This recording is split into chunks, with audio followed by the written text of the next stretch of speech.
Muito bom, dando continuidade à nossa aula, houve uma interrupção aqui no meu celular, aí eu tive que, infelizmente, vou dividir em dois vídeos, mas vai ser bem tranquilo, tá bom? Vídeo 1 e vídeo 2.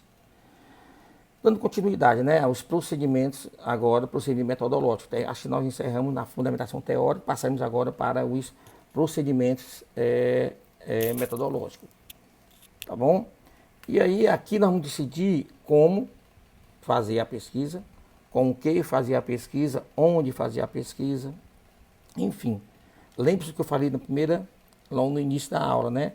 A metodologia da pesquisa corresponde a um planejamento que deve ser entendido como um conjunto detalhado, organizado, sequencialmente lógico, de métodos e técnicas científicas a serem executadas ao longo da pesquisa, de tal modo que se consiga atingir os objetivos propostos pelo pesquisador. E ao mesmo tempo, através desses métodos de técnica científica, a gente vai atender aos critérios do menor custo, da maior rapidez do trabalho, da maior eficácia, da confiabilidade do trabalho. A pesquisa tem que ser confiável, a pesquisa. Tranquilo? Então vamos lá. Tipos de pesquisa.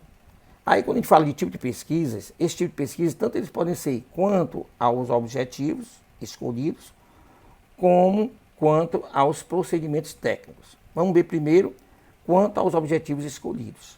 E aí a pesquisa pode ser exploratória, descritiva ou explicativa. Tranquilo?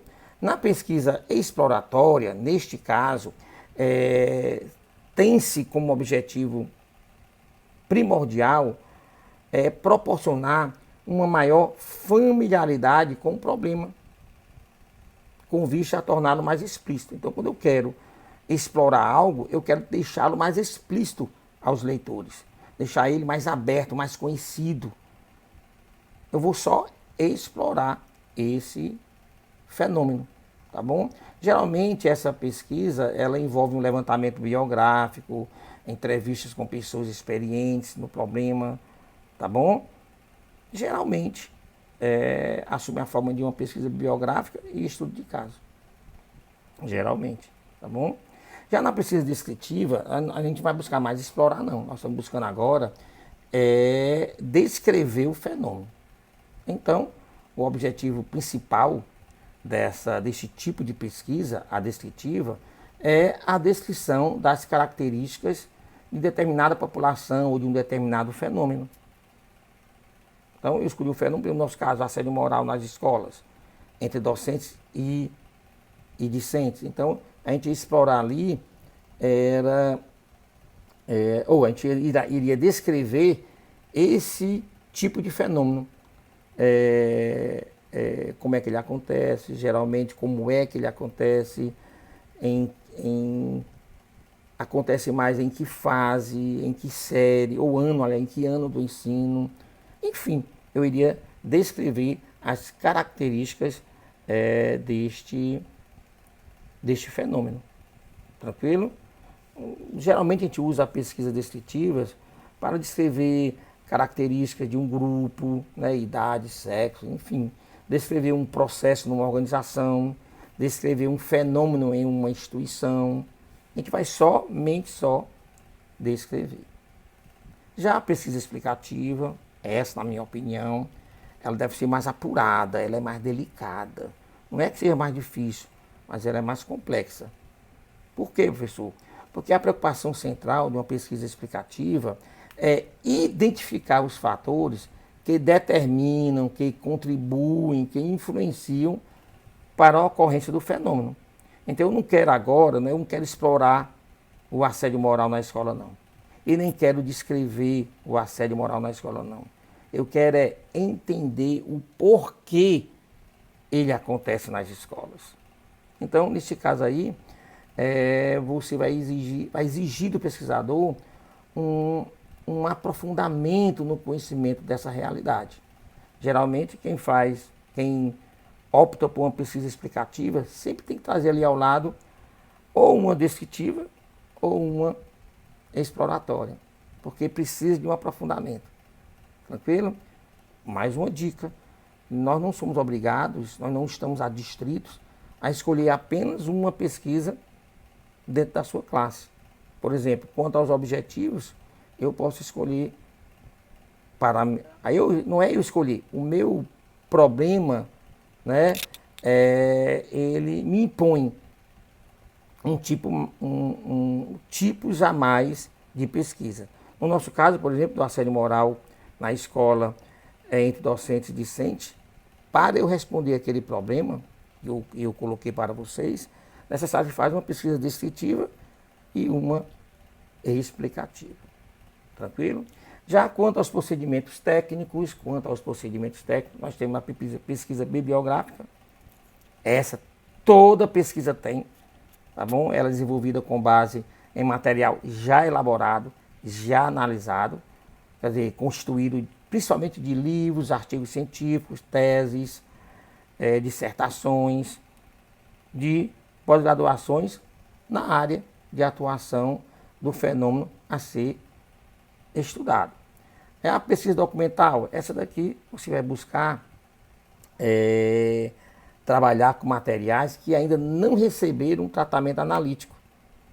Quer dizer, eu ainda posso reelaborar eles de acordo com a minha pesquisa. A gente vai trabalhar com o que a gente chama de documentos de primeira mão. Você vai nos arquivos de uma igreja, ou no arquivo de um sindicato, ou no arquivo de uma instituição. Tá entendendo? Lá naqueles arquivos você vai lá, ó, e pega aqueles dados em primeira mão. E aí você vai trabalhar, né, reelaborá-los para a sua pesquisa. Tranquilo? Temos também a terceira, a pesquisa bibliográfica, a pesquisa documental e a pesquisa experimental. Acompanhem através do roteiro, para que você não se percam, o roteiro de aula, tá bom? Na pesquisa experimental, o pesquisador determina um objeto de estudo, ao mesmo tempo escolhe algumas variáveis, né, capazes de influenciar esse objeto de estudo e aplica-as e busca o resultado. Por isso chama de experimental. Então eu estudo aqui um determinado fenômeno na educação, escolho ali umas 3 variáveis, por exemplo, que eu acho que pode influenciar esse fenômeno e deixo que essas variáveis elas se apliquem ao fenômeno. Aí eu vejo o resultado, se influencia ou se não influencia. Se influencia, até quanto ele influencia nesse fenômeno. A gente chama isso de pesquisa experimental. Tranquilo? Ela vai você vai definir forma de controle, de observação dos efeitos que a variável produz no objeto. É isso o resultado de uma pesquisa experimental. Quarto, levantamento. Levantamento nada mais é do que a interrogação direta, é o resultado da interrogação direta das pessoas cujo comportamento se deve conhecer. Né? Então, procede-se à solicitação de informações a um grupo significativo de pessoas acerca daquele problema que você quer resolver. Em seguida, você colhe essas respostas e, mediante uma análise quantitativa, você obtém conclusões correspondentes aos dados coletados. Tranquilo, né? Então, quando se faz um levantamento, necessário se faz você definir o universo a ser pesquisado. Então, aquilo que você vai trabalhar com um grupo de pessoas, com certeza. Tranquilo? Quinto, aí um dos mais importantes para vocês, que é o estudo de campo, tá bom? Ou pesquisa de campo. E nesse caso aqui, nessa pesquisa, procura-se o aprofundamento em uma realidade específica. É basicamente realizada por meio da observação direta das atividades de um grupo estudado, ou de entrevistas com informantes para captar explicações e interpretações do que ocorre em uma determinada realidade. Por exemplo, se você quer estudar um grupo de pessoas e entender, tá certo? o aspecto interno entre elas, então é um estudo de campo. O nosso caso do assédio moral nas escolas, entre docentes e discentes, está mais para um estudo de campo do que para um estudo de caso. Porque nós vamos buscar, através de entrevistas, através de um levantamento, né, com pessoas importantes na área, para que nós possamos identificar esse fenômeno na escola. Tranquilo? Aí vem o sexto, né, que é o estudo de caso. Não confunda estudo de campo, pesquisa de campo, com estudo de caso. Aqui consiste em um estudo profundo, exaustivo, né, de um ou poucos objetos. De maneira que permita, né, o amplo e detalhado conhecimento sobre o fenômeno. Por exemplo, você é professor de matemática, você tem um método de ensino das ciências inovador e você queria aplicar nas escolas, mas você não pode aplicar em todas as escolas. Se você parar para pensar, é humanamente impossível testá-lo em todas as escolas. Então você escolhe ali uma, duas ou três escolas, dentro de cada escola algumas classes de anos específicos e aplica esse teu método. E aí colhe os resultados. Estudo de caso. Tá vendo aí? Aí vamos agora à pesquisação, que seria o último tipo de pesquisa quanto aos procedimentos técnicos. Tranquilo? Aí, olha, quando a gente fala de uma pesquisação, a gente fala de uma interação muito grande entre pesquisador e pesquisados. Então, teremos ali um grupo a ser trabalhado, um grupo de pessoas a ser trabalhado. Tá certo? É um tipo de pesquisa com base empírica, tá bom? E que é concebida e realizada em estreita associação com uma ação e reação. Uma ação e reação em um grupo, tá bom? De participantes representativos da situação ou do problema. A pesquisação é uma forma de investigar uma ação baseada em uma autorreflexão coletiva. Tá certo? Essa ação deverá ser colaborativa, isso é que é importante. Então você escolhe um determinado grupo de pessoas e você tem que conscientizá-los de que eles estão participando efetivamente de uma pesquisa e que você vai agir sobre eles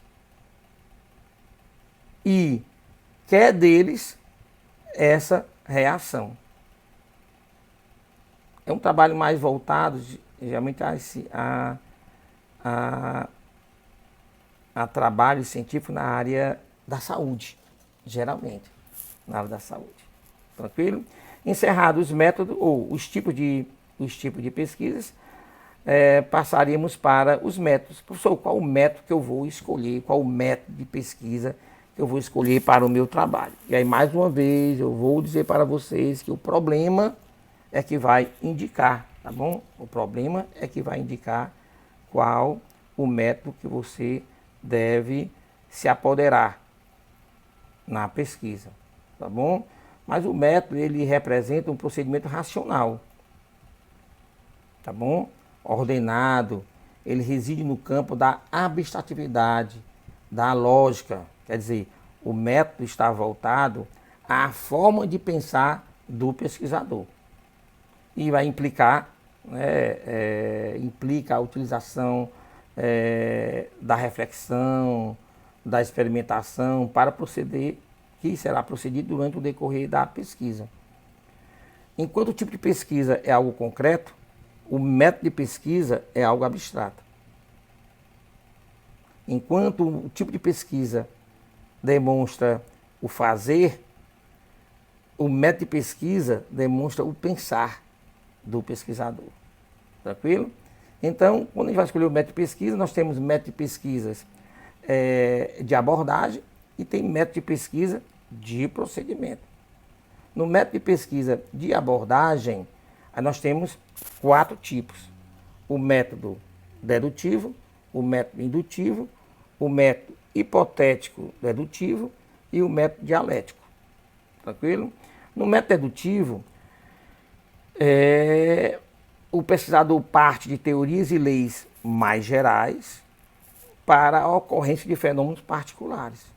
Então eu vou trabalhar com leis que já existem e que regram o todo para aplicá-los ao meu fenômeno em particular, partindo do geral para o particular, dedutivo.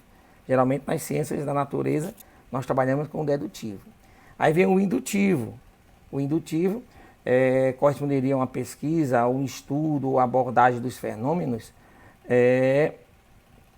caminhando para um plano cada vez mais abrangente. Quer dizer, indo de constatações mais particulares até as leis e teorias mais gerais. É o caminho inverso da dedução. Eu parto do particular para o geral. Já o método hipotético dedutivo, esse método, na realidade, ele é uma subespécie do método dedutivo. Eu estou diante, eu percebo uma determinada lacuna nos conhecimentos acerca das minhas hipóteses, da minha problemática, tá bom? E pelo processo dedutivo, tá certo? Eu testo a ocorrência de fenômenos abrangidos pela hipótese. Então, neste caso, o que é que acontece? É como se eu fosse aplicar aquelas minhas hipóteses à minha problemática, ou testar cada uma delas. Então, eu tenho uma problemática lá, selecionei 3 hipóteses, por exemplo, no nosso caso. Então, eu vou testar elas diretamente, logo deduzir se elas seriam capazes ou não de responder à minha problemática hipotético dedutiva. E por último, nós temos o método dialético, e neste caso o pesquisador ele vai penetrar o mundo dos fenômenos através de uma ação recíproca, da contradição inerente ao fenômeno e a mudança dialética que ocorre na natureza e na sociedade. É como se eu fizesse ali um trabalho. Quando a gente fala de dialética, a gente fala de discussão acadêmica. Então, eu estou ali diante ali imaginemos, estou diante de uma situação em que cabe ao pesquisador contradizer teorias. Então, é como se eu estivesse diante do fenômeno, escolho uma teoria a ser aplicada, mas a minha aplicação dessa teoria no meu fenômeno é através de uma contradição, de uma discussão acadêmica a respeito daquela teoria, se ela seria apta ou não a solucionar, né, a problemática do fenômeno ali escolhido. Tranquilo? Quanto aos métodos de abordagem, nós temos 4. Dedutivo, indutivo, hipotético, dedutivo e o dialético. Quanto aos procedimentos, né? O método pode ser histórico. Lembre-se, né? Você tem que partir do princípio de que as atuais formas de vida, de ações, e os fenômenos da vida social, as instituições, os costumes, todos eles têm origem no passado. Por isso é importante pesquisar suas raízes para compreender a natureza, compreender a sua função na atualidade. Isso é importante. Então, vocês vão observar que todas as vezes nossos trabalhos científicos, logo no início da fundamentação teórica, em parte de um histórico do instituto ali a ser estudado. Pode observar. Então, o método histórico nada mais é do que buscar no passado, né, a natureza e a função de um fenômeno na atualidade. Tranquilo?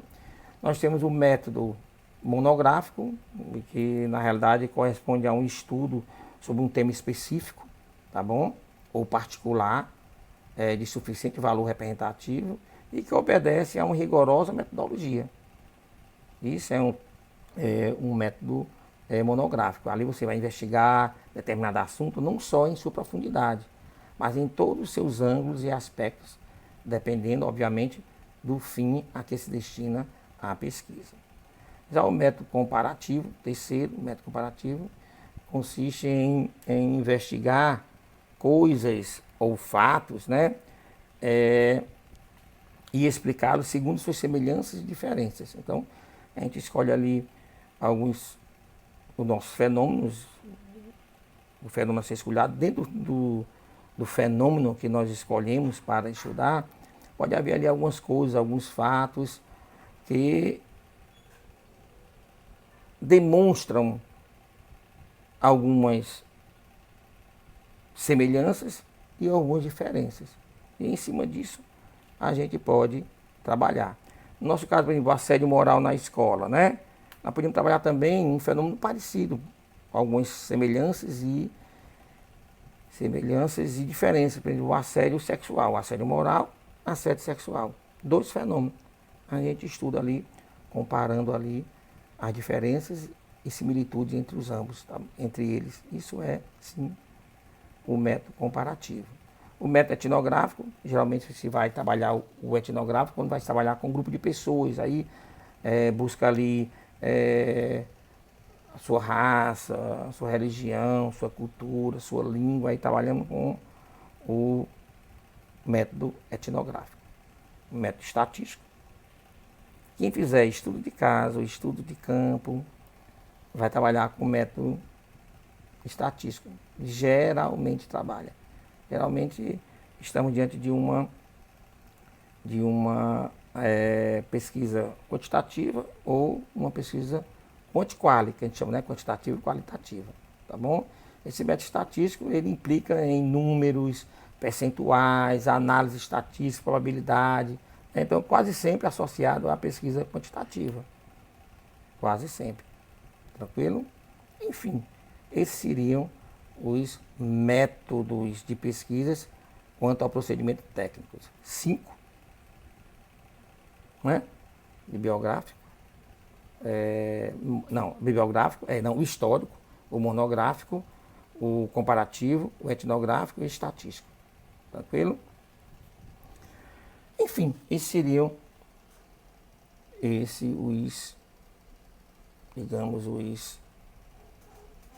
os itens importantes para o procedimento metodológico.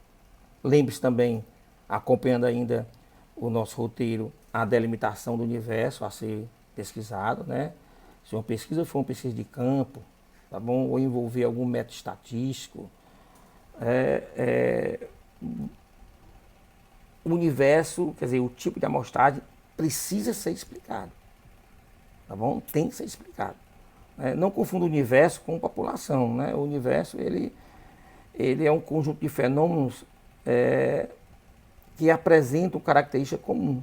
Já a população não, a população é um subconjunto ou é um digamos assim, é um subconjunto do universo, tá bom? Diante de um conjunto de fenômenos de característica comum, eu vou lá e escolho um conjunto com números obtidos, que possa ser medido, que possa ser contado, né?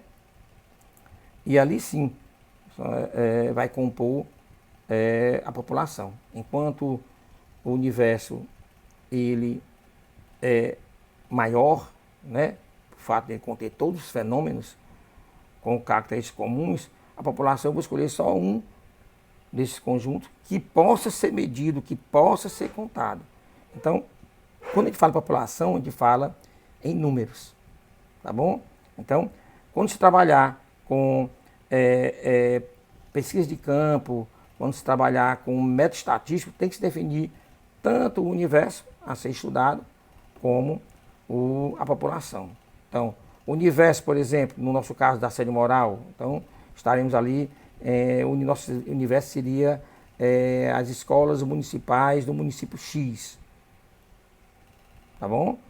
E a população, aí eu vou escolher ali algumas classes, né, de ensinos fundamentais das escolas X e Y. Viu como eu delimitei com números?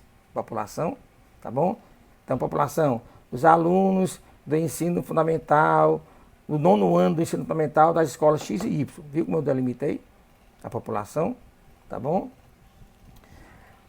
técnica de coleta de dados, né? Então, a principal coleta de dados para o pesquisador é a leitura. Então, a leitura é a principal forma de coleta de dados. Então, quem quiser fazer uma boa pesquisa, começa a ler tudo sobre o seu tema, tranquilo? Tudo sobre o seu tema. Começa a precisar desde cedo, ler desde cedo, tá certo? Agora, existe basicamente dois tipos de dados. Existem os dados secundários, são aqueles dados que se encontram disponíveis, pois já foram objeto de estudo e análise, livros, teses, né? E existem os dados primários, né? Aqueles dados que ainda não sofreram estudo nem análise. E aí, para coletar esses dados, aí você pode usar questionários, formulários, entrevistas, sei lá, observação direta e livre do fenômeno.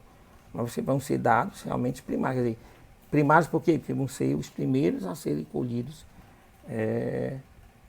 pelo pesquisador. Tranquilo? Tá bom? E por último, obviamente que vai corresponder às considerações finais, à conclusão do teu trabalho. Nós vamos tratar sobre as análises, né? As análises e interpretação dos dados. E corresponde a quê, professor? Essa parte é a parte que apresenta os resultados obtidos na pesquisa, tá bom? Analisa sobre o crivo dos objetivos, das hipóteses. Assim, a apresentação dos dados é a evidência das conclusões, né? É a evidência das conclusões. E a interpretação consiste no contrabalanço, né, dos dados com a teoria. O objetivo da análise dos dados é sumariar as observações. Eu elenco ali as observações, né, de forma que permitam respostas às perguntas da pesquisa. Já o objetivo da interpretação é a procura do sentido mais amplo de tais respostas, né? E você vai conseguir isso ligando com outros conhecimentos obtidos. Por isso, quando a gente fala de interpretação de dados, a gente fala de qualificação. E você vai dar uma qualidade aos seus dados. A gente chama de pesquisa qualitativa. Na quantitativa, você está com os dados ali. Você elenca, coleta os dados, estou com todos eles ali. E ali eu transformo eles em gráficos, tabelas, percentuais, enfim. Mas eu vou ter que interpretar. Aí quando eu vou interpretar esses dados, aí eu preciso, né, de outros conhecimentos e que já foram obtidos. E aí eu vou buscar agora na doutrina, nos outros estudiosos, e fazer confirmar, né, as suas experiências, as nossas experiências. A gente chama isso de qualificar os dados, né? Em síntese, né? A análise e interpretação dos dados é a descrição da forma como serão analisados os dados da pesquisa. E aí existem duas grandes tendências, né? Como eu falei, se a pesquisa for qualitativa, a resposta pode ser interpretada de forma global ou individual. Se a pesquisa for quantitativa, provavelmente será utilizada apenas tabelas, né, gráficos e estatísticos. Geralmente os nossos trabalhos, o trabalho de vocês, geralmente vão ser quanti-quali. Geralmente, quem trabalhar com estudo de caso, estudo e pesquisa de campo, o trabalho é quanti-quali. Tranquilo? Por mais turma, a gente fica aí à disposição para, logo após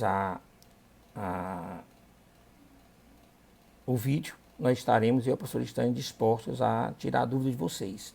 Observem o roteiro e agora, logo após ao nosso encontro ao vivo, né, para tirar dúvidas sobre esse material, aí vocês vão responder essas tarefas e já vão construindo já concomitantemente o projeto de pesquisa de vocês. Valeu? A gente se encontra mais tarde. Tchau, tchau.